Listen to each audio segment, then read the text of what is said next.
Good morning, everyone. My name is Doris Rodriguez, and we'll get started in just a few minutes while we give people a moment to get situated. So if you need to get anything, please do so now, and we'll get started in a couple of minutes. I also want to announce that this presentation is available with automatic closed captioning. Additionally, we will be providing simultaneous interpretation in Spanish this morning, for which I will now provide instructions for our Spanish Zoom attendees to join. Hoy y siempre brindamos servicios de interpretación simultánea para nuestros eventos, igual en persona o en Zoom. Favor de hacer clic en el globo al fondo de su pantalla donde dice interpretación. Luego haga clic en el idioma que desea escuchar, en este caso, español. Si quiere escuchar solo al intérprete, puede también hacer clic en el Mute Original Audio, que silenciará el audio original. Muchísimas gracias y de nuevo bienvenidas a Sinergia. Estamos agradecidos de tenerlos aquí. Before we begin, I want to let you know that we'll be broadcasting today's event live via Facebook page, and I want to give a warm welcome to those joining us there. If you could just give me 1 second, I will connect now.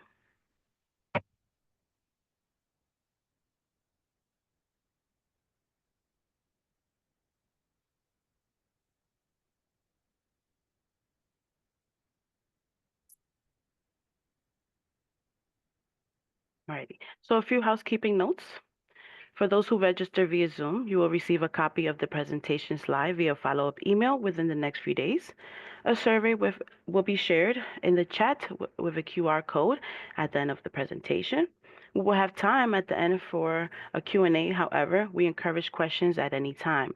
Please remember that this is a public forum and we are being broadcasted via Facebook.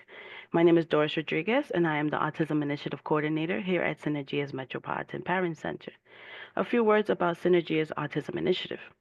The Autism Initiative project is funded by a grant from New York City's Council under its Autism Initiative. This project supplements the work of Sinergia's Metropolitan Parent Center by bringing an increased awareness to New York City residents, particularly to the communities with large Spanish-speaking populations, about the growing number of children diagnosed with autism spectrum disorder. A strong outreach component targets families of children with suspected or known diagnosis of autism spectrum disorder who are not receiving appropriate educational, health, and other related services. This initiative will link them to other services and supports that meet the individual needs of children and their families. I want to thank you all for joining us. We're so glad that you chose to be here with us today. Before we get into it, I would like to introduce our presenter today. I want to welcome Dr. Rebecca Shalev, PhD, BCBA. She is a clinical associate professor at the NYU Child Studies Center, NYC Lagoon Health. She is a licensed child psychologist and board certified behavior analyst with a passion for applying behavioral science to improve outcomes for children with ASD and related developmental conditions. So glad you can join us. And for those joining us via Facebook Live, if you have questions, please place them on the comment section.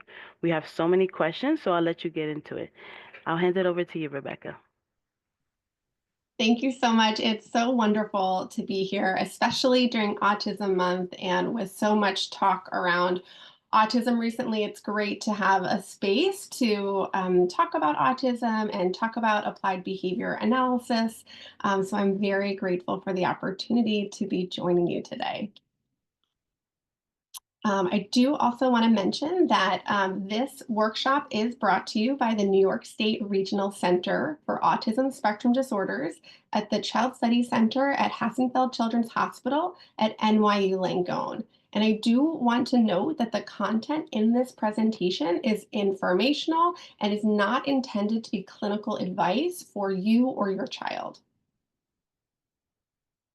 All right, so a little bit here in terms of our outline for today, I want to present the fundamentals of applied behavior analysis, or ABA, discuss different applications of ABA, and then some strategies for selecting an appropriate ABA treatment program for your child. So first, what is ABA all about, and what are the fundamentals? ABA therapy is a scientific approach to understanding, predicting, and ultimately changing those behaviors which are interfering or getting in the way and promoting positive behaviors that will help a child. ABA is really unique in that it is systematic and it is a data-based approach. It focuses on very clear objectives and observable behaviors that everybody can see and agree are occurring or not occurring. And the aim is really to establish and enhance skills that a person has in order to support their independence and quality of life. ABA is one of the most well researched treatment approaches for autism. So, of course, during Autism Month, when we're wanting to understand autism, it's a really important topic to cover. So we can think about ABA's applications in a variety of ways. Certainly, we want to think about how we can use applied behavior analysis approaches to increase behaviors. Some kids are showing some really great skills, but they're showing them inconsistently, infrequently, or maybe they're not showing those skills across all settings. So we definitely want to think about how we can use this approach to increase the performance of key skills for children. They might be in the space of communication, social skills, play skills. There's a range of target behaviors that we'll talk about. We want to teach academic skills as well through an ABA lens and framework.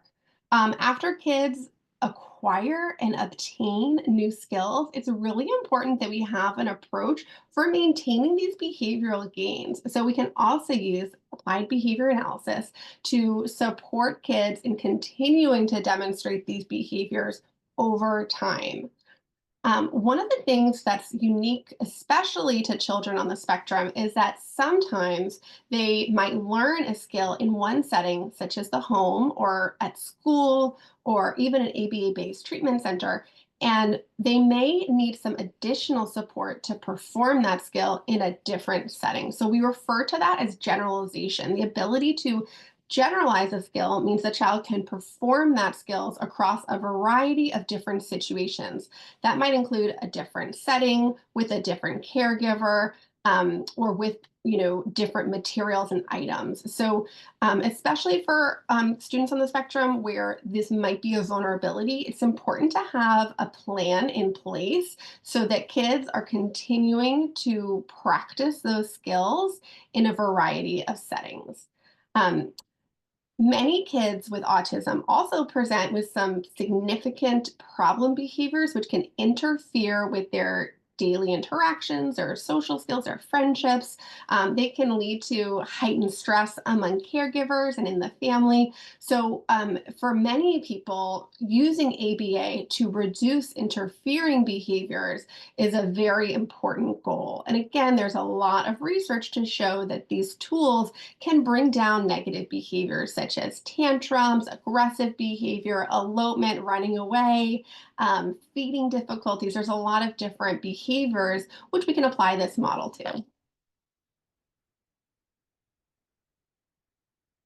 One note I'm going to make now before I continue on, and typically I do make this very early in the presentation, and I think I was so excited to get started, I forgot to mention it.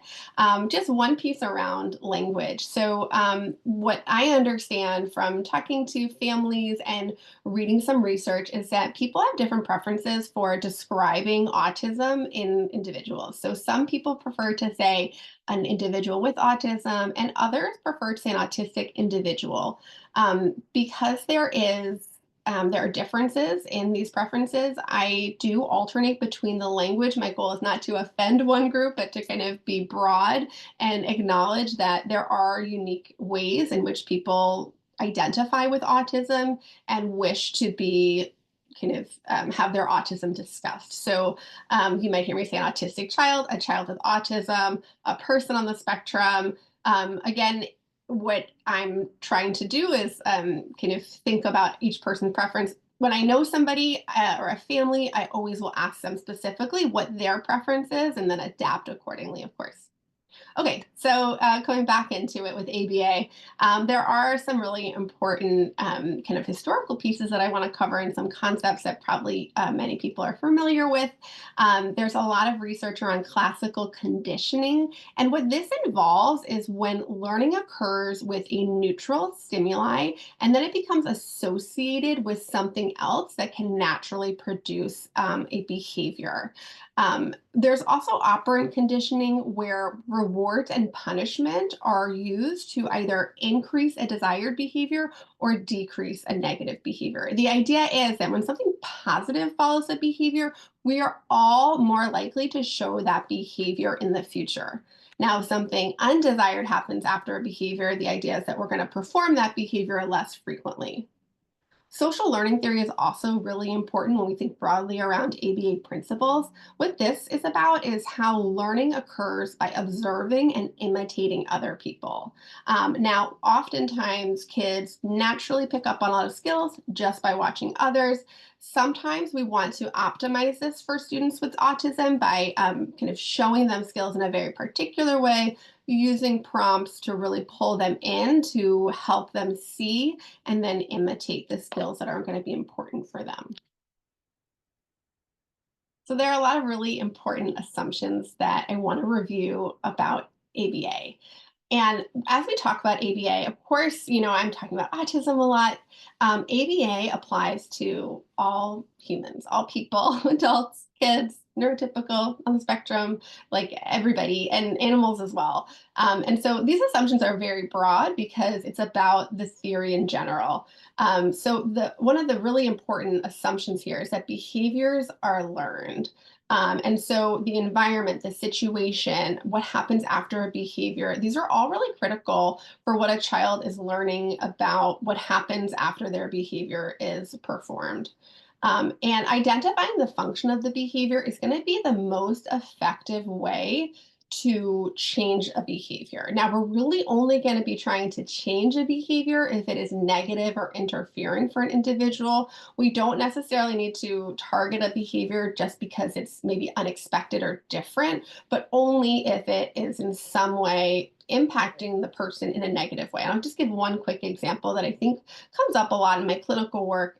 We know that some individuals with autism might present with some motor behaviors. And so for some families, they're kind of wondering, oh, for example, is hand flapping a behavior which needs to be changed? And I think that's a really important question. It's a really individualized question. We want to think about the child, the situation, family values. It's not really a yes or no kind of automatic response, I would say. It's really about thinking through, okay, your child is engaging in this behavior. Is this behavior getting in the way for the child in any manner? Like if they're home watching TV and they're excited and they're flapping their hands, doesn't seem to be interfering with their ability to watch the show. For some kids, it might feel really good in their body. And so in that case, we would probably say, that doesn't sound like a behavior that's interfering and may not warrant a structured intervention.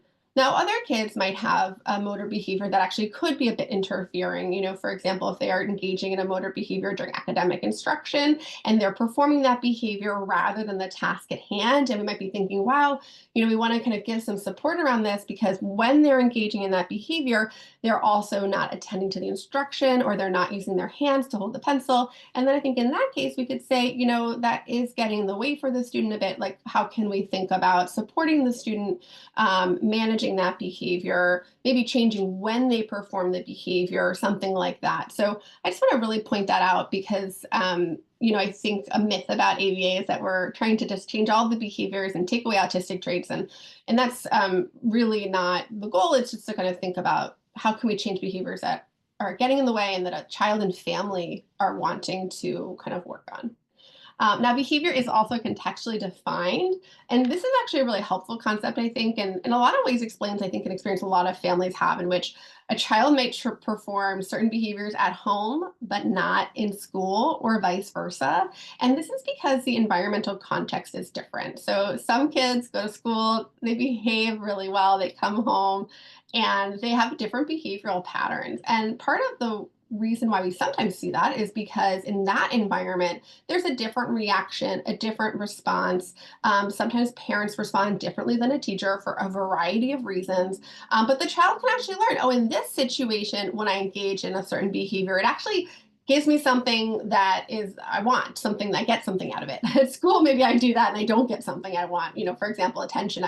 Teacher might ignore me, but at home, my parent responds with attention. And so it's actually something I want to keep in mind is that we don't consider a behavior to be universal in terms of being the same in each setting or serving the same purpose, or function. So we're going to talk about how we think specifically around where this behavior is occurring if we want to make a change. And ultimately, we just want to figure out why a child's engaging in this behavior. We think that all behaviors serve a purpose or function. People are not performing in behaviors unless it results in something that that person wants. Now, maybe we see an occasional behavior and it's a negative outcome. We think that person's not going to continue to show the behavior. But when we see a pattern of behavior, a child is repeatedly having a tantrum in a certain situation, we really want to carefully look at what could be the reason for this behavior occurring over time. And we do have a couple functions that we always want to be considering for each behavior that we want to work on. So I'm going to get to that very soon. I want to present here what we call our ABCs of ABA. So whenever we are wanting to understand a behavior better, we need to collect three really critical pieces of information. We want to know what the antecedent is, what the trigger is for the behavior, what occurs immediately before that behavior is emitted by the child. So, for example, some kids show a tantrum or negative behavior when they're told no. So the antecedent is a parent saying, no, you can't have that tablet. And then the behavior is a child collapsing to the floor in tears. And then we want to ask ourselves, well, what happens after that? Does the parent walk away? Does the parent console the child? Does the parent give the child the tablet? So these are the three critical pieces of information that we can use to really start to understand why a child is repeatedly performing a behavior. So our trigger, the behavior itself, and then what happens immediately after, what is the consequence. Now in parenting, I think there is a connotation around consequence. For example, a consequence is something negative. In the world of ABA, a consequence is just whatever happens after the child performs the behavior. So we want to be very neutral in thinking about what that is, and we just want to describe whatever occurs in the environment. So maybe a parent walks out of the room, parent comes over and give a hug. Those are all examples of what a consequence might be. What happens immediately after the child falls to the floor crying. So on this slide, we kind of have that description elaborated for you. And when it comes to antecedents or triggers, I do want to note that they can involve an event, a person, or an object in the environment. I'll give you a couple examples here. So for some kids, an antecedent for a tantrum might be the event of taking a different route to school. For kids that are really routine oriented, this might be a big shift. An unexpected change in their schedule could also elicit a tantrum in some youngsters. We want to keep that in mind. It can be a person. So sometimes the presence of a particular teacher, caregiver, family member, peer can also elicit different behaviors in a child. So we want to be thinking about their interactions, who they're talking to, and what is going on in terms of the people in the environment. And certainly objects are also important. So for me, I know if I walk by my favorite coffee shop on the way to the train, immediately I'm like, oh, I need to stop and get a coffee. Maybe I wasn't going to do that until I saw the sign. Or whenever I unpack the groceries, as soon as I take that box of cookies out, you better believe my kid is rushing over and now begging for cookies. So we also want to think about what are the cues in the environment that sometimes elicit these behaviors. And if we want to change that, if I don't want my child begging for a cookie at 5:59 right before dinner, I'm going to be managing that differently. I'm not going to unpack the groceries in front of them. I'm going to do it more discreetly. I'm going to keep it out of sight, because I know no matter what time of day it is, no matter what he has eaten, when he sees that box of cookies on the counter, he will be asking for that. And I don't want to be telling him no, because he doesn't like that. And that can put into effect some negative behaviors. Now, the behavior is any action that can be observed, counted, or timed. And just about everything that we do can be described as a behavior. Starting a task when someone tells us to, responding, no, I don't want to, when a parent gives a demand. The goal here in behavior analysis is to just very concretely and clearly define the behavior itself. And We do have a tendency, I think, just as people to talk kind of broadly around behavior. So we might say, oh, so disruptive, or that child is so non-compliant, or they're so difficult.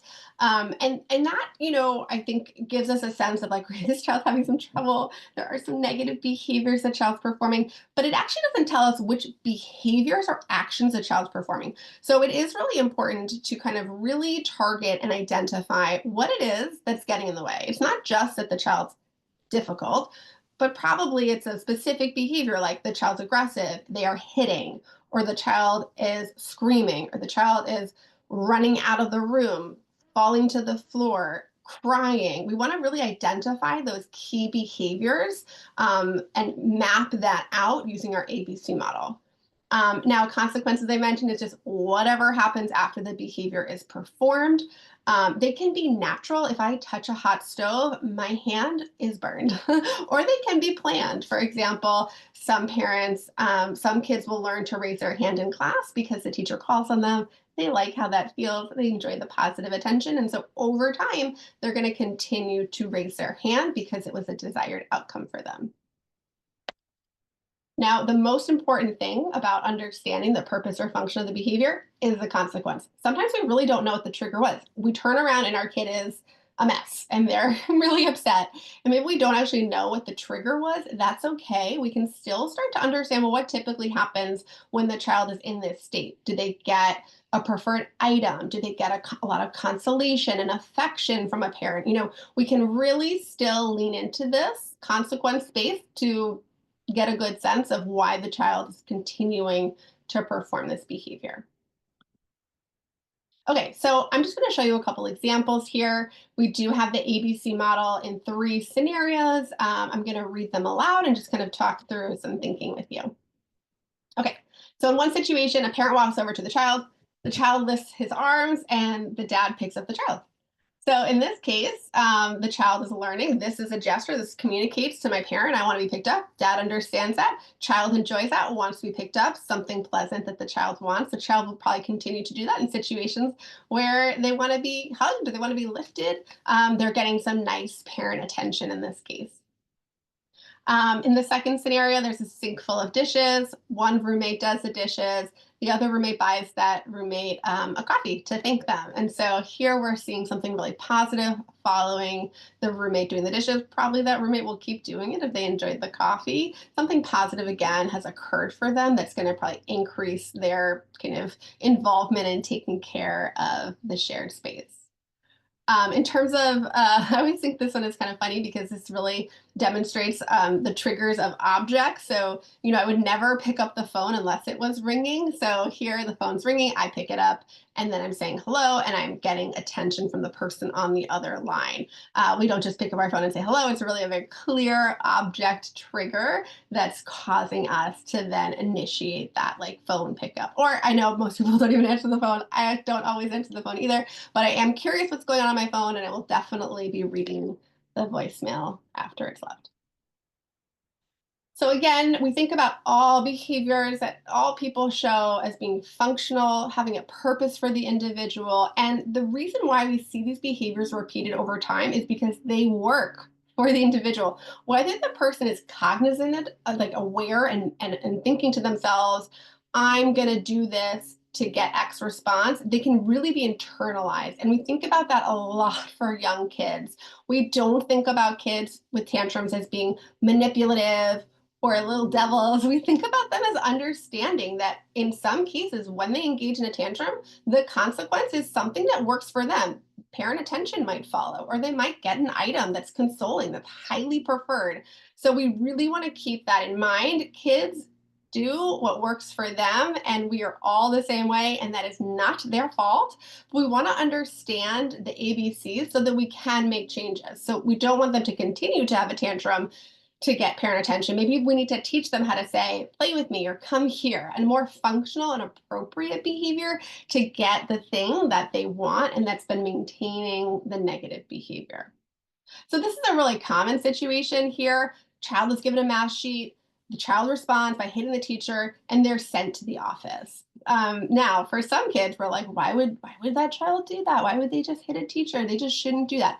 Well, maybe that math worksheet was too challenging for the child. And now what's happened is they're getting escape. They no longer have to do the math worksheet alone. Maybe they're going to get it home with them and their parents going to help them later. This totally works for a kid that doesn't want to do math.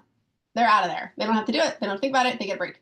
And so, if we want to change things for this child, we actually need to change our response. If we just keep sending them out, we are reinforcing this behavior. In other words, saying the more you hit, the more you're going to get what you want. That's not the child's fault or the teacher's fault. We want to have like other approaches for understanding this behavior so that we're not repeatedly in this kind of situation. So here we are. Here are the 4 functions of behavior. This is so important. These are the 4 reasons why we perform all behaviors. It seems very simple, which is helpful because I think otherwise we'd be quite overwhelmed. And I would say I can think of all behaviors falling within one of these 4 categories. So the first reason why people perform behaviors, why kids perform negative behaviors, is because they want out. I do not want to do that thing.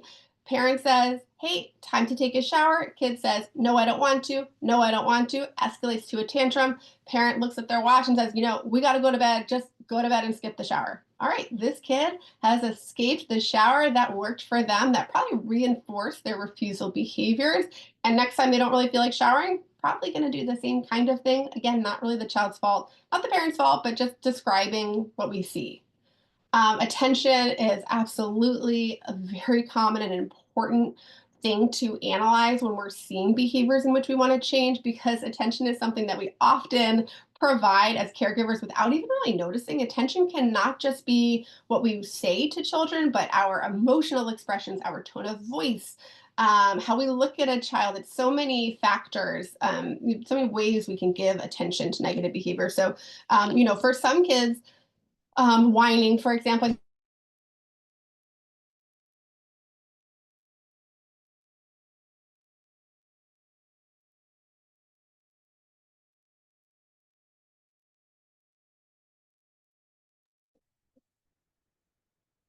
Let's give Dr. Rebecca a few seconds to reconnect.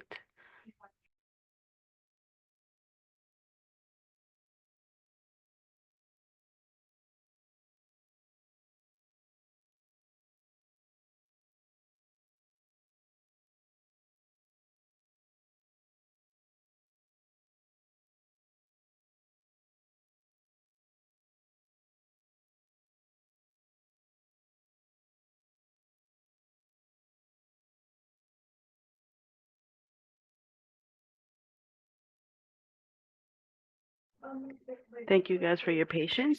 Let's just give Dr. Rebecca a few minutes to reconnect.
Thank you, everyone, for your patience. As I said, Dr. Rebecca will connect shortly.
Thank you for your patience, everyone. I really appreciate it.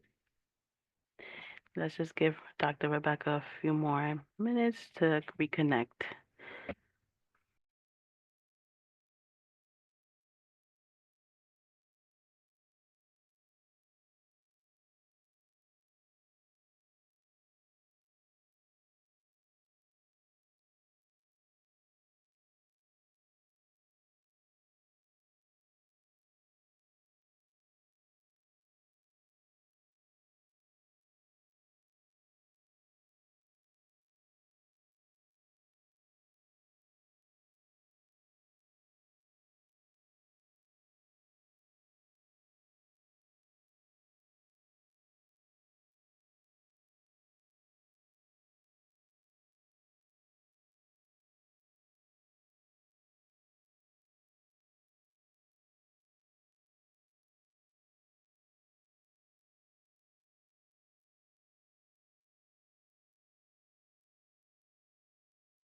Let's welcome back Dr. Rebecca.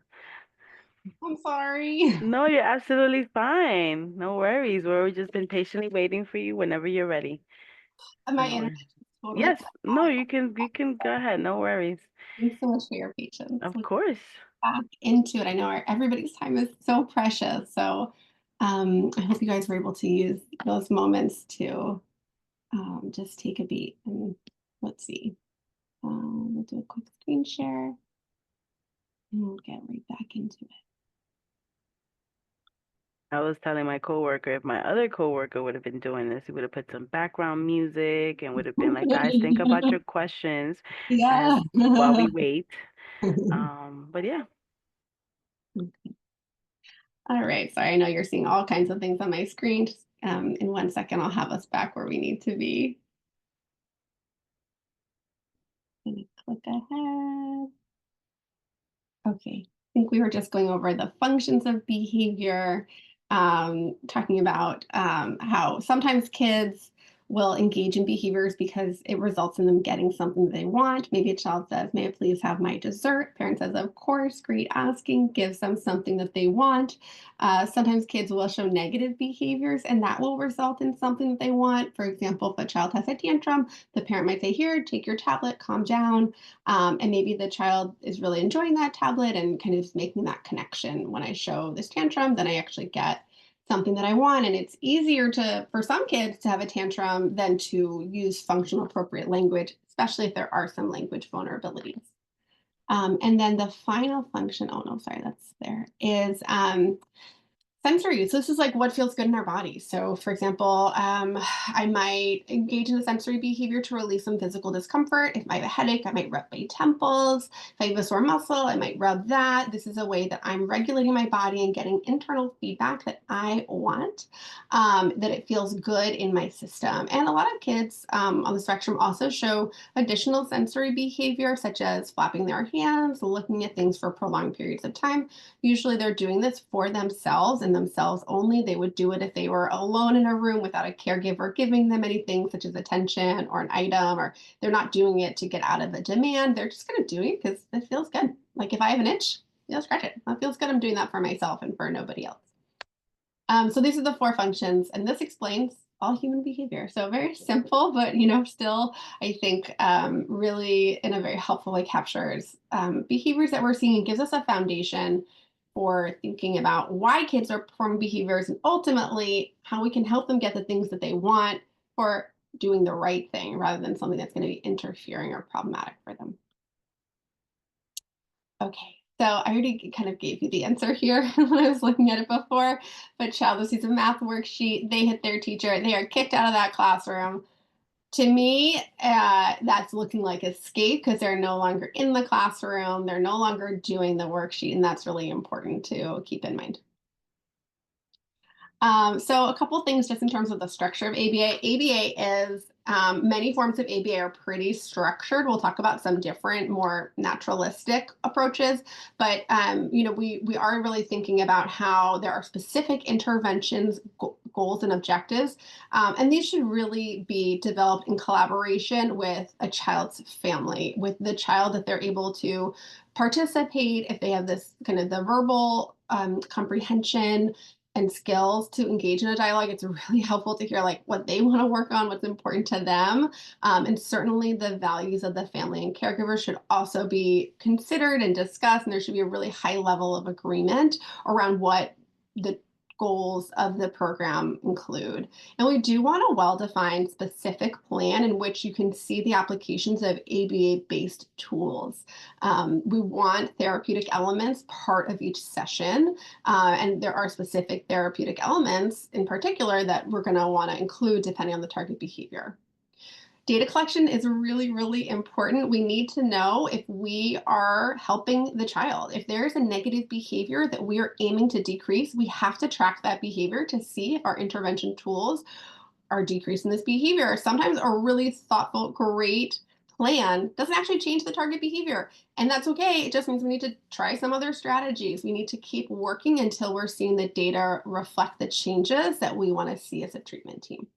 And then certainly we want to figure out how to support a child in maintaining their behavioral changes over time and in different situations with different caregivers and settings.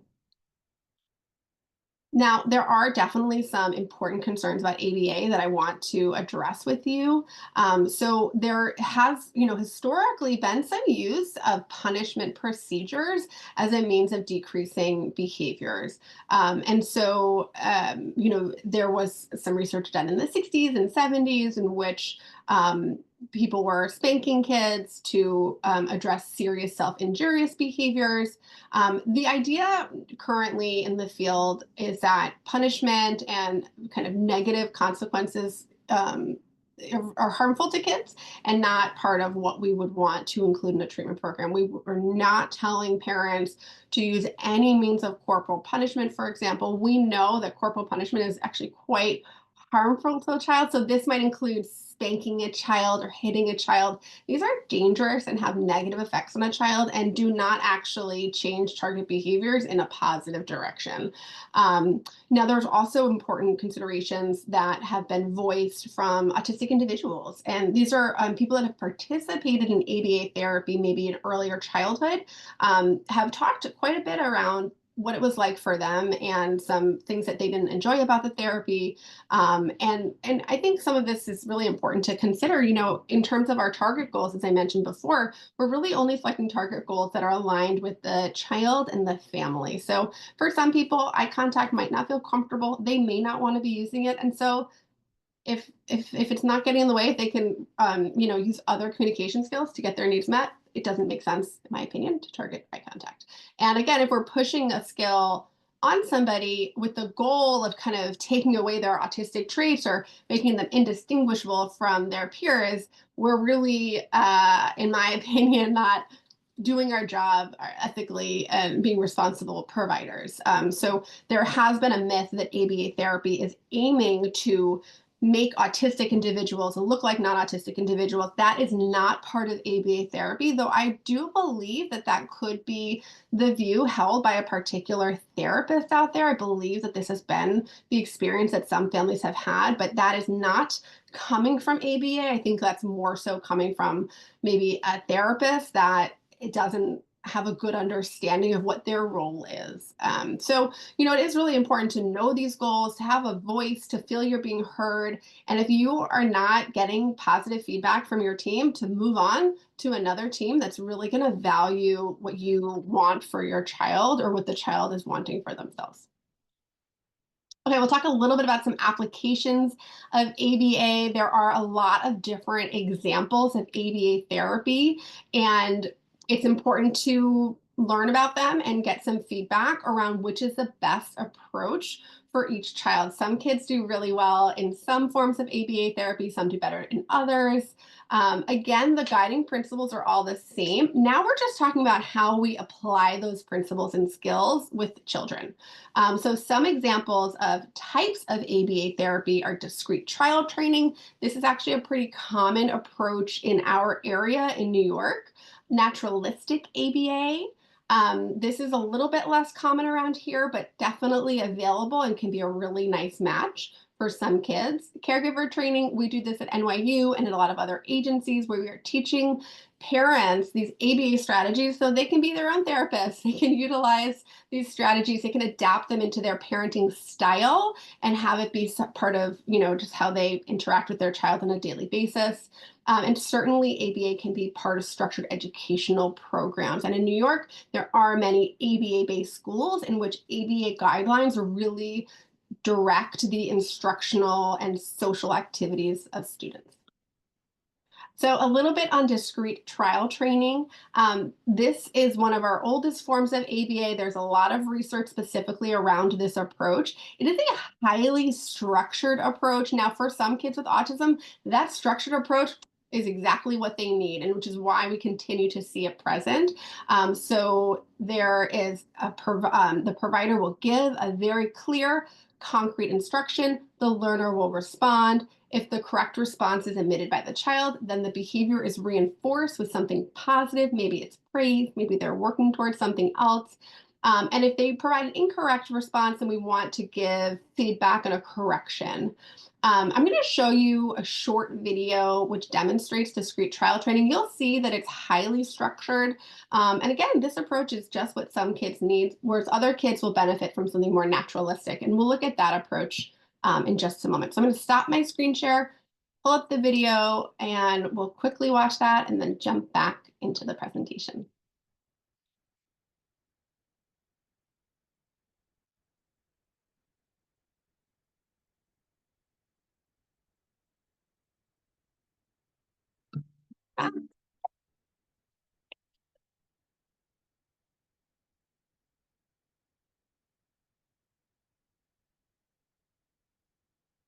Adjusting the view for you.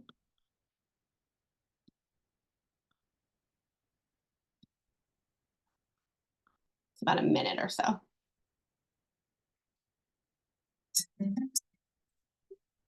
First video in the series will provide you with an overview of one of the basic tools used in intensive behavioral interventions, a discrete trial. A discrete trial is made up of several distinct components. Nice sitting. Good girl. It begins with the SD, or discriminative stimulus. Do this. This is the instruction given by the therapist to the child. Next, the therapist either waits for the child to respond or provides some help in the form of a prompt if needed.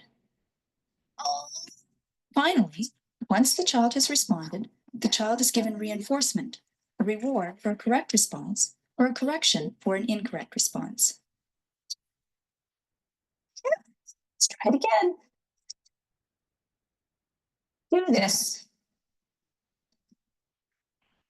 Oh, right. Good trying. I like how hard you're working. You have just witnessed one discrete trial. After a brief pause, the therapist then begins another complete discrete trial.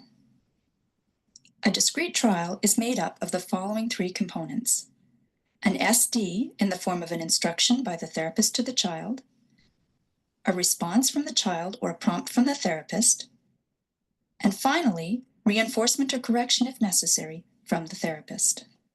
We're going to pause there and we're going to get back into the presentation.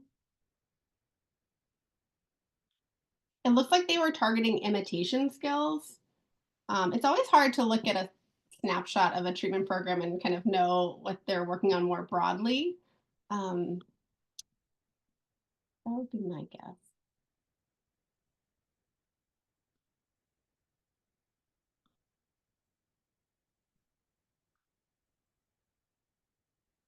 Wow. Oh no. Sorry about that. All right. So we also have more naturalistic forms of ABA. And these are really child driven. So it's about having the therapist follow the child's lead, following what they're motivated and interested in. The idea is that some forms of naturalistic ABA, such as pivotal response treatment, which is a very well recognized and well studied and understood approach, really is following the motivation of the child, things the child enjoys, and trying to have kids learn the skills that they need to access those enjoyable activities. Um, and the idea too is that actually the learning occurs within the child's natural environment to start. So in the first set of videos, as we saw, sometimes discrete trial training is in a school, in a center. Naturalistic approaches are more natural and they're kind of like in the child's home, following daily routines, part of play. And in that way, we actually don't have to work as much on generalizing or transferring the skill because it's already been taught and practiced in that more natural environment. And we do see this approach most commonly studied among younger kids, preschool and school age children in particular.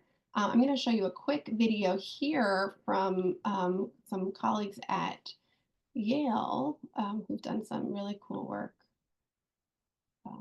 with that.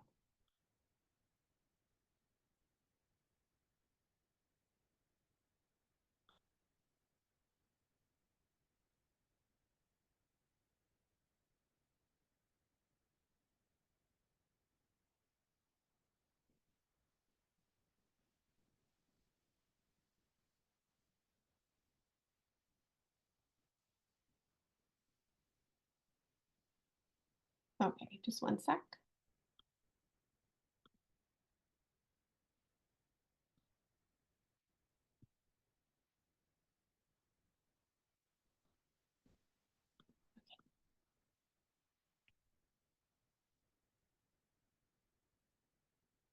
Oh, no. When I started drinking warm water to help me lose weight, Oh, no. my friends laughed at me.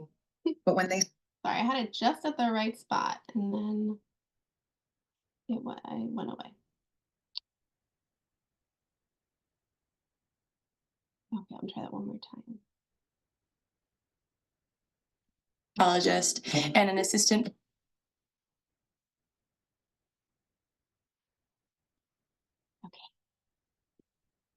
professor at Yale Medicine Child Study Center. In autism, the primary areas of deficit are social interaction skills, language, and communication skills. That's your turn. Victoria is a patient that I've worked with for just over a year now. She's bright, capable little girl, but she wasn't motivated to engage with other people. Do you want to start with stickers or go fish?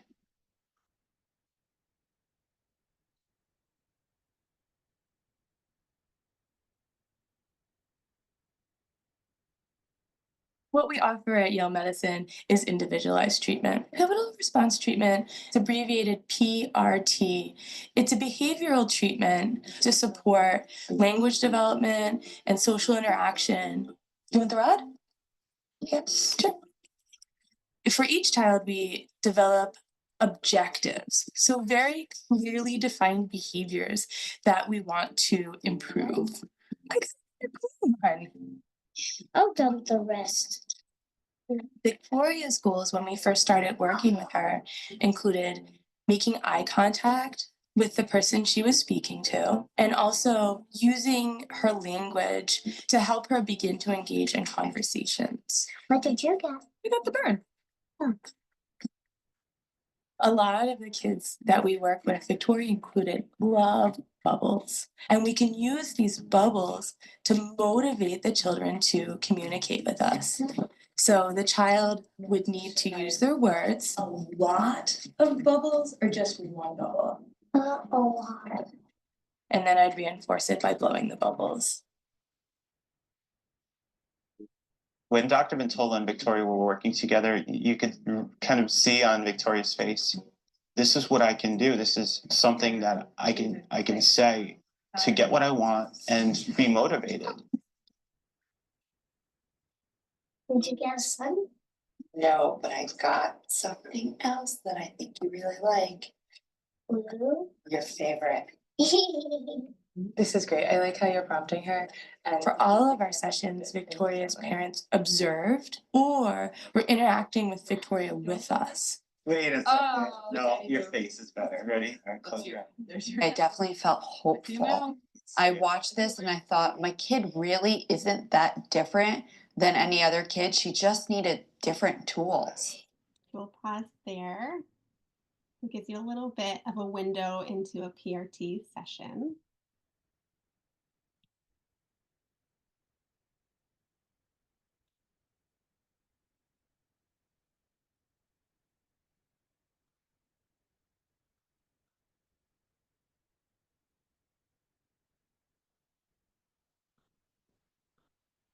So you can see, in contrast to the first video where they're kind of sitting at a table, the therapist is giving one instruction, they're kind of repeatedly practicing. In this form of ABA, it's kind of about following the child's lead, maybe they're playing games, but the child is still expected to demonstrate skills. For example, the child might need to perform a request or say something with words while also looking at the therapist in order for the therapist to respond with completing the request, like blowing the bubble. So just different ways we can help kids learn and practice skills that are important to the child and the family. And then there's also a model called the Early Start Denver model, where the teaching is really occurring within play and everyday activities and routines. And we're really focusing on building relationships to improve language, cognitive skills, and social skills. This is also a really nice naturalistic model. Parental involvement is really key, and we do see this approach used mostly for kids that are younger, between 12 and 48 months.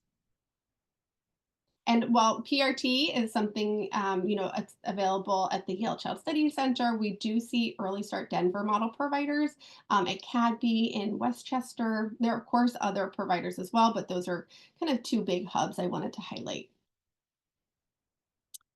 For the sake of time, I'm going to skip that video. I know we lost some time. I'll mention a little bit about caregiver training, which is a really efficient way to help kids develop skills. And there are a lot of different programs and manuals that are developed specifically for parents of autistic kids in order to develop key skills. One of the programs that we offer is Ruby at our center. It's one example of a manualized evidence-based intervention for teaching caregivers ABA strategies, really as a way to like update their parenting style. So the things that they can do while they're parenting, they're not doing a structured intervention like an interventionist would, but they're kind of understanding tools that can help them promote positive behaviors in their children naturally throughout the day. We really want parents to learn the techniques of behavioral change so they can feel empowered to produce some of these changes on their own. And a lot of families are really able to adapt and learn skills and basically learn what works for their kid. What does their child respond best to? There are different ABA strategies. Some will likely work better than others for each family and child.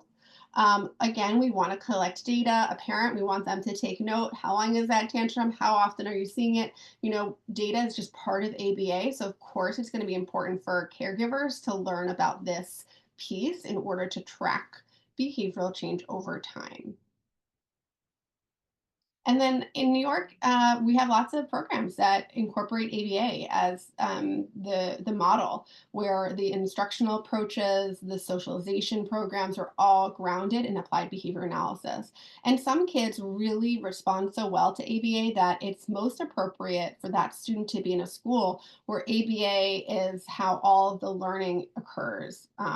So I just wanted to mention that. And in New York, too, there's several ABA-based schools, which are part of the New York State approved non-public list. So for people seeking alternative placements in their local neighborhood school, there are specialized schools that use ABA therapy and are available to families who are able to demonstrate that there's a need for their child to be enrolled in a more specialized program. Okay, we'll talk a little bit about how to choose the right ABA treatment program for you. So in terms of identifying goals for ABA, we definitely want a strength-based approach, and we need to understand what a family is hoping to improve. What are the challenges? What are the areas that a child needs to develop more skills? What are the interfering behaviors that are getting in the way? So usually we have a combination of parent interviews, direct assessment in which a therapist or BCBA will observe a child, collect data, and start to understand the child's profile. We need to take into account the family's needs, the child age, and what is getting in the way for the child and the family. And a lot of goal areas that we want to be considering would be daily living skills, so dressing, hygiene related skills, bathing, washing hands, toileting. We might also be looking at expressive language, what a child says, how they use their words to express their wants and needs, receptive language, how they do with following instructions, and social communication broadly in terms of, you know, their play skills and how they interact with peers maybe. So again, we want to be asking ourselves, what are the specific developmental areas that are most important to target at this time? Are we looking at goals in the home setting, in school setting, community, all of these areas? And should the focus be on learning the skills and applying them in different places? We absolutely need to think about the child's preferences and areas of strength. So we want to think about what they respond to. Some kids do much better in a center-based program versus a home-based program because the environment is different. We want to find providers that understand your child and can adapt and utilize their skill set, the ABA tools for your child. So for example, some kids just respond so positively to praise and encouragement, and if that is your child, you want a therapist who understands that and is going to utilize that as a tool to increase and promote behavior. Some kids don't like praise. Some kids get agitated by praise. We do not want a therapist that's continuing to use that as a means of changing behavior because it likely won't be effective. And it could also be kind of annoying to the kid. So, you know, we want to just be thinking, is this the right match? Is my child happy? Are they making progress that we want to see? In New York State, a lot of private insurance companies are covering ABA therapy, and there are some differences depending on the agency in terms of the cost, the copay. So I would definitely do your research, call a couple agencies, see how it aligns. If you have insurance, what that coverage would look like so you understand what your options are. And certainly we can have ABA interventions at school, at home. Sometimes a child in-home ABA therapist will support a child in an after-school program. They might attend part of a child's school day, depending on the school they attend. So we want to think really creatively about all the different ways that a child can be supported through ABA therapy. All ABA informed therapies should be highly individualized to the specific child. No child is the same. I've worked with hundreds of families, and each child's behavioral plan is going to be really specific to them and what works for them. So it should be highly individualized. And of course, we want to emphasize positive reinforcement. What that means is using positive consequences to promote and encourage appropriate behaviors. We want to be using praise. We want to be using rewards. And sometimes what it is just kind of semantic. So some families will say, if you don't get out the door right now, I'm taking away your TV. That may feel like kind of threatening, like a negative way to react. Okay, the child didn't go, now they lost their TV time. Another way of framing that is, hey, remember, if you get out the door on time, you're going to earn your TV later. Now we have a positive reward, something that they achieve when they follow the behavioral expectation. So we really want to be focusing on positive strategies, positive consequences to help kids perform those desired behaviors. We want a lot of collaboration with the parents, teachers, other providers, other important people, other caregivers that are involved in a child's care should all be considered when developing plans. And of course, we do need data collection. So in terms of evaluating an ABA therapist, we do need a high level of agreement around the goals. If you're talking to someone and it seems like they're really pushing goals which aren't important to you as a family or that you don't really understand, this is a big red flag. There are a lot of agencies in New York, and I would suggest kind of first talking to the behavioral supervisor, the BCBA, to get feedback, maybe more understanding, information, education. Though if you're feeling like this goal is not what I want for my kid, then you know your kid better than anybody else. And I would suggest, moving to another group or team that can be more collaborative and take into account your preferences and goals for your child.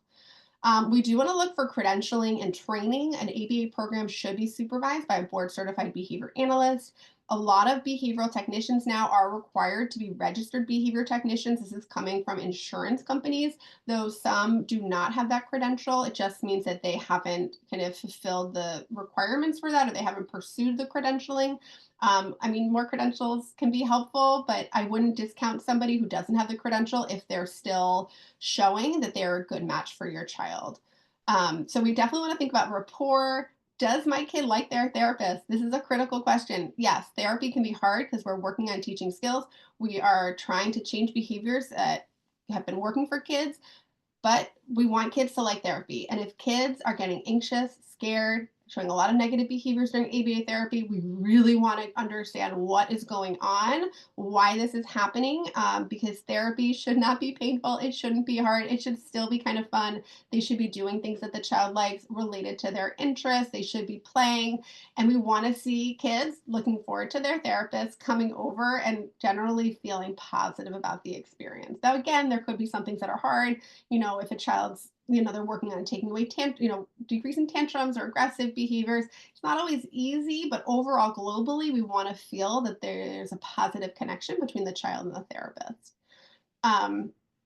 For some insurance coverage, you might need a specific letter from your provider stating that this child requires therapy for X amount of hours. I know in our center, sometimes families are requesting we provide like a prescription for ABA therapy. So this might be helpful depending on the agency you're working with or your insurance coverage. If a letter like this is needed, you can ask your pediatrician, or if you have a developmental pediatrician or another person involved in care, to make sure that you have everything you need to be able to access this as a covered service. Um, So these are just some really important things, and you should like the therapist too. And if you have questions, you should be able to ask. I love for families to be as informed as possible. I know some caregivers aren't able to kind of observe sessions or be really involved because of other responsibilities, but it is helpful for a parent to have communication with the therapist in a way that works for them or kind of understand what's going on in the program, so they do have an opportunity to get information or ask questions. Here are just a list of some of the credentials that are going to be relevant for ABA therapists. So, a behavior therapist, a BT, is a person that does the actual therapy with the child. Now, when behavior therapists have completed this particular structured training, there's an exam and supervision requirement, then they become a registered behavior technician. Both of these folks, they are in the home, they are in the center, they are carrying out the therapy. Therapy programs and these technicians are supervised by a board certified behavior analyst. Psychologists, a PhD or PsyD levels, um, psychologists can also carry out the caregiver training. They can carry out ABA training as well, but we'd still want to see that they have a strong background in applied behavior analysis. Not every child psychologist is going to be informed of this approach, so you want to kind of probe or ask about that if you're specifically wanting an ABA based, psychotherapy approach. And then there are specific certifications that come along with approaches to ABA. So for Early Start Denver model, there's a certification. In PRT, there are also levels of training. So you might want to kind of gather more information about this. If someone says, oh, I do PRT therapy, you can kind of inquire around their training or level of training or certification, things like that. And I put here just a list of questions that might be important to consider when assessing ABA interventions. So we want to know who's working with my kid, how will parents be incorporated into the therapy? Will there be structured parent training? How are we going to teach parents the things that work for the child? So it's great when a child responds to a therapist. The goal of all these programs for most people is that the child also responds that way when they're with their caregivers. So we really want to be understanding opportunities for caregiver training, especially once a goal is met, that a child is showing progress. We want to quickly get the other caregivers to do the same exact thing so they can practice and experience the benefit of their child learning these important skills. We want to know where therapy sessions will be. Are they only in the home? Can they be at community centers? Can we be going to the playground? Can they supervise or coach during play dates? What is the provider's training? Will sessions only be one-on-one? Are there opportunities to do them in a group? What happens if a child demonstrates a challenging behavior? And this is really, really important, I think, to understand.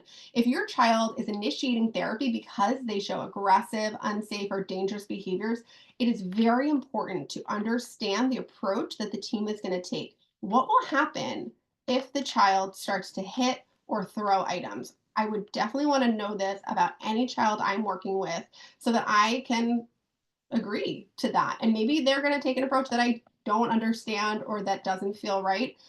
We want to get ahead of this by asking these questions when we're initiating the therapy. We definitely want to know how goals are measured, how data is collected, and how we will receive updates regarding progress. So thank you so much for your time and attention. I apologize for the disruption and that we had to kind of lose some of that time. We do have some time left, so I'd be happy to answer questions that have come up during the talk. And then I just have a little bit here in terms of resources for our center, which I guess you'll get in the slide deck. So I'm going to stop my screen share and maybe we can just have more of an informal conversation as we review the questions that you guys have today. Thank you so much. Yes. So as Dr. Rebecca mentioned, we'll be opening the floor for Q&A. And also I want to make sure to announce that we only have 18 minutes left for interpretation. So for anybody that's on the Spanish speaking line, if you have any questions, please go ahead and include them on the chat. Alrighty. So I'll start with our first question. At school, my son is a long question. At school, my son is given walks or breaks when he has a tantrum. The antecedent is he doesn't want to do the work. I believe he is taking advantage of them. What can the school do to correct this behavior instead of giving him walks or breaks? Okay, let me take a step back. I want to try and think about how we got here. So, when kids are given demands and they don't want to do them, it's typical to show a negative behavior like a tantrum. Now, when a kid is having a tantrum, they are not doing the demand. They're actually getting out of it themselves. They're getting escape. So, sometimes what we do is we teach kids to proactively say, I want a break or I need to walk, because that is a more appropriate way to get out of the task. Again, if we don't do that, they're going to have a tantrum and they're getting out of it anyways. So it is a common approach to prompt kids to request breaks. And as they become more skilled and familiar with how to request breaks and that learning that the break works better for them than the tantrum, we do want to set in some boundaries and parameters. So, one thing that we sometimes see is in the very beginning, anytime a kid says, I want a break, we're like, yes, thank you for using your words. You didn't have a tantrum. Absolutely, you can have a break. And again, we do that so they learn when I ask, I get what I want. I don't have to do that whole tantrum thing anymore. Now, over time, we want to put in some limits. So maybe we say, okay, we have 3 breaks that we can take during math today, or we can shorten the duration of breaks. Like you can say you want a break, we're going to set the timer for 2 minutes. The goal is to have those breaks take up less time and occur less frequently as the child builds a skill to persist for longer periods of time.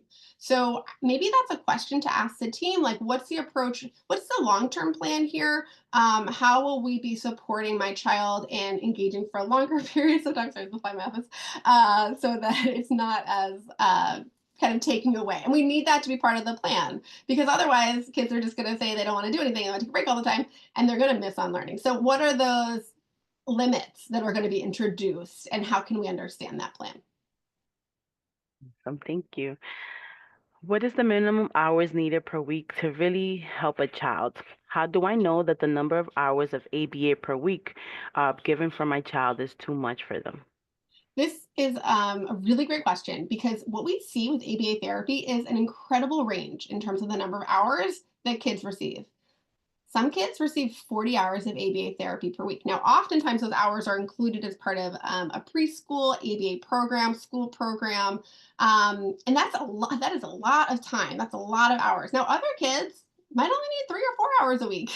So there's such a range in what we see. And again, this is such an individualized approach. So what I would recommend, and the considerations too, I would say usually we see kids that have cognitive delays or more significant language difficulties receiving more hours. So for kids that present maybe with an average IQ, average verbal skills, um, sometimes we're seeing less therapy. But the main thing is like, what are the goals and what are the behaviors? So for some kids, they just need a little bit of practice in 1 or 2 areas, in which case 4 hours of therapy might actually make the most sense for the family, and we can still make progress in those areas. But if other kids are having significant difficulties, we want to have more hours. So if your child is getting ABA and they're not progressing very quickly, but you feel like the approach is working, we just want more of it, conversation with the team around increasing the hours can be really helpful. But it's something that really takes into account the profile of the child and then coming back to the goals that we want to achieve. So I would encourage anybody that's wondering, like, is this right? How did we land here? To really talk to their treatment team around what's happening in sessions, how they feel the child is progressing, what would happen if we tacked on more hours, or is this too much? Are we ready to scale back? And the team should be able to give you information about that for your child. Thank you. Next question. How do I find an ABA provider? Okay, good question. So, I love Google, and I kind of like think about like ABA therapy in New York. Autism Speaks, I believe, also has an up-to-date inventory for ABA providers, and you can type in your zip code. There are a lot of great ABA agencies in Brooklyn, Manhattan, people that travel to Staten Island. And so we want to look really broadly. Even if the agency is located, for example, in Manhattan, they may have providers that travel to Westchester. So it's not uncommon to see quite a range in terms of the distance in which therapists might travel from the agency location itself. So don't be too discouraged if you're like, oh my gosh, the only places are in Manhattan. I don't live in Manhattan. I would still look to see where the therapists travel to, because it's generally a pretty large scope. Thank you. And then this one is more of a comment. My child tends to fall to the floor whenever he gets frustrated. I don't know if you want to add to that. Oh, yeah. So if I was kind of wondering about that behavior, I'm thinking, I wonder why my kid keeps doing this. I would start to think about it sounds like they're frustrated by something. Is it when they're like asked to do something they don't want to do, or if they're having a difficult time doing it? And then what happens after? So like let's say a child's playing with a toy, they get really frustrated, they throw it, they fall to the floor. Does a parent then come over and provide assistance? Like, oh, honey, let me help you with that. We're gonna do this. Okay, look, all better. In that case, what the child is communicating is, I need help. I'm really annoyed. I can't do this. And so we want to think about what happens, what the purpose or function is. And then sometimes it's just as, simple as teaching a child to say help. And now they're on the floor, they say help and say, okay, I'm going to help you, rather than just giving them the help out of when they show frustration. When we do this, and I have kids, and it's so easy to rush over when my kids are frustrated, like zipping their coat. If I just do it for them, what they've learned is when they demonstrate behaviors of frustration, going, stomping their little feet, I do it for them. I give them help and assistance, and I'm not using that opportunity to teach a communication skill, which might be help. And so, you might look at it from that way, like, what is the function of this behavior? And is a communication skill that I can prompt going to be helpful for changing that behavior? Awesome. How long should you try behavior modification before trying something else? Oh, again, it's pretty individualized. I would say, um, while I love ABA therapy and I do a lot of ABA therapy, I recognize that it's not always the best match for every kid and behavior. So, if you feel like you've tried to tackle some of the difficulties, for example, if like you just felt like your therapist wasn't great, but then you got another therapist and that therapist was more skilled, but it's just still not, you're not seeing what you want. I would look at what other options are available. There's also other treatments that can work really nicely for kids. So, um, I think families can only go through so much. Kind of like, I know some families have really wanted ABA to work, but in the end, for a variety of reasons, it hasn't been the right approach. So, even switching to maybe a caregiver training or just other interventions, should definitely, I encourage people to do that if they're just feeling like this is not the right match for them.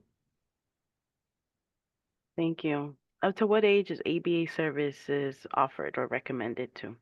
Oh, I mean, I know very broadly we are using ABA for um, a lot of ages into young adulthood, for young adults that are still receiving treatment and services. And we see in a lot of areas, for example, even in medicine, pediatric feeding disorders, health management. So, really broadly, it can be used with so many types of people and for different target concerns. Typically we're seeing ABA therapy for young kids, for those EI kids, preschoolers, school age kids. I found it to be quite helpful though for middle school kids, high school kids. It's all about just adjusting the program to the child. So, I think that could be something to explore if you have an older child or young adult, kind of figuring out what that program would look like given the developmental level of the person. Thank you. I think we might have answered the last part of this question, but what are the best ways a clinician can help train to help a family? How can I best help when I only see a family for half an hour twice a week in an outpatient setting at my agency? Um, Yeah. Okay. So the question is how to best help, like how to utilize like ABA principles with a family in like in these short sessions.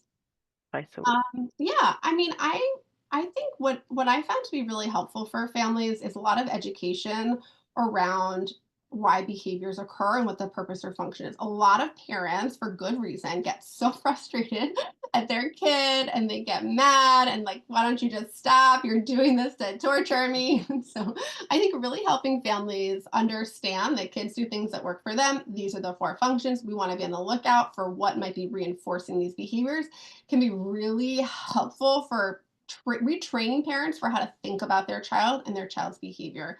And then I would just focus on like one skill at a time and keep it pretty simple.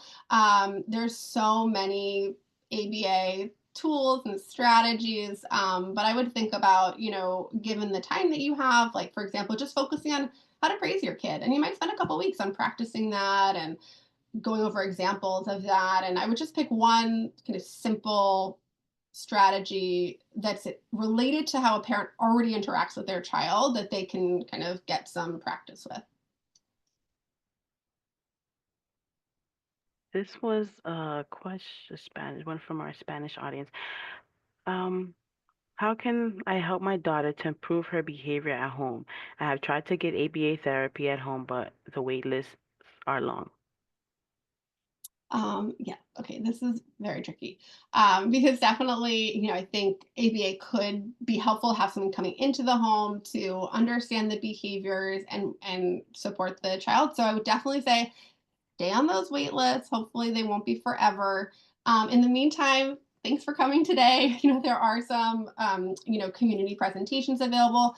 Autism Speaks has a lot of really nice toolkits, which I like to review and will share with families around understanding and changing behavior. So I would recommend some research-based websites that have information on autism and maybe consulting with the school team. I'm not sure the age of the child, but kind of seeing if the school can partner or kind of provide some support as the family's waiting for therapy. Some schools, for example, include some parent training as part of the IEP, or there's someone available that can kind of discuss strategies at school that may work at home.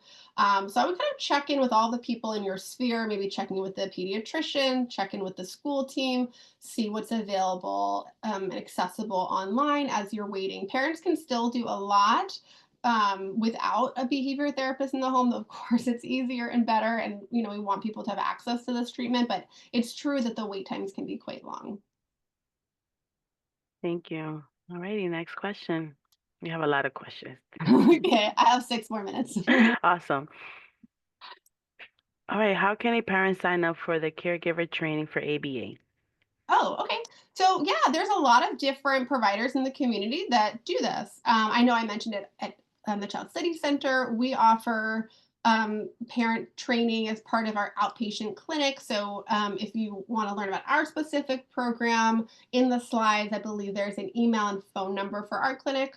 There's also other agencies and providers, and definitely we want to be checking with insurance. And this is because there's a lot of providers in network. I definitely encourage you to try and find that person. So the ABA agencies that can provide in-home therapy often can also provide caregiver training. So when you're kind of looking at those websites, you can ask specifically around that. But the big hospitals in New York, the Child Mind Institute, our center, we have it through our outpatient clinics. But ABA agencies can also offer those services. Thank you.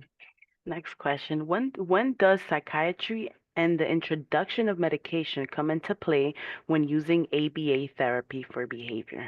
Yeah, I mean, psychiatry is such a critical consideration, I think, for care for people on the spectrum, because we know that individuals with autism are more likely to also present with some related psychiatric or behavioral concerns. So, um, if there are very significant behaviors which are unsafe, dangerous, definitely a consultation with a psychiatrist could be quite valuable to learn about medication options related to behavior. There are some medications that can be effective for managing behavior in combination with therapy.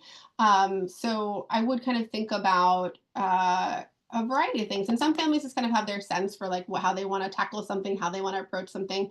I do recommend consultations for families that feel like they don't want medication, just so they understand and they can ask questions and get information and make an informed decision, because I think there's a lot out in the universe about medication. And the opportunity to talk to a professional can really clarify a person's understanding so that they can make a decision that makes the most sense. But certainly it can be really valuable. And we know, for example, a lot of kids with this autism also have ADHD, and those kids might respond well to a medication for the ADHD. That can definitely impact a child's behavior. If they're less impulsive, they're less active, we can see disruptive behaviors coming down quite a bit just by treating the hyperactivity and impulsivity. So, if things feel really tricky, or you're just needing more guidance, I recommend a consultation where you can get information around medication options and then decide with your provider if you want to try something or not. Thank you. Should ABA be offered by school personnel during IEP meetings, or how do parents learn of these services? Yeah, I'm actually not totally clear in New York City how ABA therapy is addressed. I know for like early intervention, we can have that added to the care plan or through CPSC as well. If a child is really responsive to ABA and we want it to be an important part of their educational program, it probably makes sense to put them in to kind of seek placement in an ABA-based school like Brooklyn Blue Feather. There's a variety of ABA schools in New York. Thank you. I was also telling them that they can follow up with us if they want. We can give them a little bit more information. Wonderful. Yes. Alrighty, I'm looking at the time. What is an example of ABA for elopement behavior? What is an Oh, example? Yeah. Mm-hmm. sure. So if a family's coming to me and they said their kid's running away, we need to start with understanding where, when, what prompts them. You know, a lot of times there are patterns. Again, I get it. I'm a parent. I look at my kid. I'm like, this came out of the blue. I have no idea why you're doing this. Now, over time, if I take a couple notes, I will be able to figure it out. Oh, it's when they're scared. Oh, it's when I ask them to do something they don't want to do. Oh, it's when a transition is involved. So we really want to understand what triggers the elopement.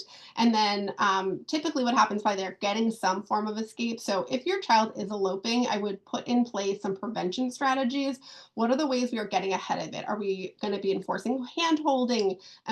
Is my child going to be in a stroller? Like, how can we do our best to use the environment to keep a child secure? So kids that run out of hotel rooms, like how are we making sure that the door is going to not be, they cannot open the door or they can't twist the doorknob by getting a little special doorknob cover. You know, I would think environmentally, just how to minimize their ability to elope, because once it happens, it can be quite dangerous.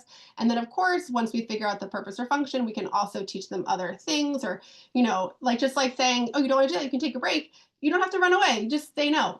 You know, we can kind of figure out communication skills that could help a child get what they want.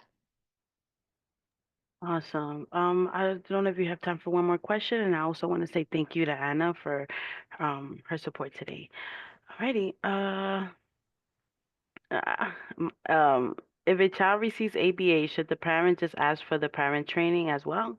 Yes, definitely. Because and most programs will, you know, include this. But sometimes you have to be a little bit more direct in requesting time with the therapist or BCBA. It's going to be very instrumental for understanding what's happening. I think it's so important that families get what's happening in these therapy sessions. Again, families are working or taking care of other kids or doing other household responsibilities. They might not be able to watch all the sessions. So they need to know what's happening so that A, they are comfortable, and B, if these things are working, that they can do them too, so that we can get as much practice and exposure to the strategies that work as possible. So I would definitely request time, figure out a schedule that works for you and the team, but that those conversations are really valuable. Thank you so much, Rebecca. So as I was saying, so this concludes our presentation. I want to say thank you for those joining us today. We hope that you enjoyed today's presentation on ABA for Autism 101. Special thanks to our presenter for leading such a great webinar on such an important topic. And also I want to encourage you guys to stay just a few minutes to complete our survey, which I will include on the chat. So thank you, and I hope to see you guys in our next presentation. Thank you, Dr. Rebecca. I hope to work with you soon, and you have a great day. Alrighty, Thank you so much. Have a good one. bye bye. Alrighty, thank you guys, and I hope that you also have a great rest of your day.